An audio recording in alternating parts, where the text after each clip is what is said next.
और ये नोएडा की डीएम के मामले पे भी थोड़ी चर्चा कर लीजिए। पूरे प्रदेश में यदि किसी अफसर की सबसे ज्यादा चर्चा हो रही है तो वो नोएडा की डीएम मेधा रूपम की चर्चा हो रही है। इसलिए चर्चा हो रही है क्योंकि नोएडा के कई सारे बड़े अफसरों पर कार्रवाई की गई। नोएडा के सीईओ हटाए गए, तमाम दूसरे छोटे अफसर हटाए गए, इंजीनियर डूब कई बिल्डर भी उसमें गिरफ्तार हुए।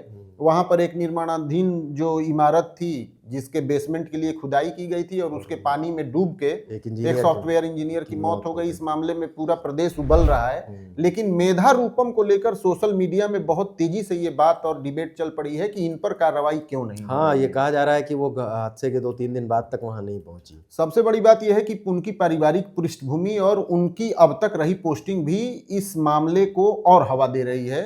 वो मुख्य चुनाव आयुक्त ज्ञानेश कुमार की बेटी हैं। मेधा रूपम की कितनी इंपॉर्टेंट पोस्टिंग यूपी में रही है, इस बात का अंदाजा इससे भी लगा सकते हैं कि प्रदेश की सबसे मलाईदार जगह, इसको इंपॉर्टेंट भी कह सकते हैं, राजनीतिक हलकों में मलाईदार कहा जाता है। नोएडा की वो डीएम है, ट्रैक हम मलाईदार भी कह सकते हैं। नोएडा की वो डीएम है, उनके पति मनीष बंसल सहारनपुर के डीएम है। और जिस बैच के लोग हैं ये, उस बैच के यदि अन्य आईएएस अफसरों को आप देखेंगे तो आपको इतनी महत्वपूर्ण पोस्टिंग पे कोई नहीं मिलेगा, न तो पीछे मिलेगा न मौजूदा समय में मिलेगा। तो इसीलिए मेधा रूपम इस समय सोशल मीडिया में लोगों के निशाने पर हैं कि जब सीईओ पर कार्रवाई हो सकती है तो डीएम तो एज ए होल रिस्पॉन्सिबल होता है किसी डिस्ट्रिक्ट के हर मामले के लिए, तो उन पर कार्रवाई की। बचाव कार्य में जो लापरवाही हुई, सही बात है, बिल्कुल।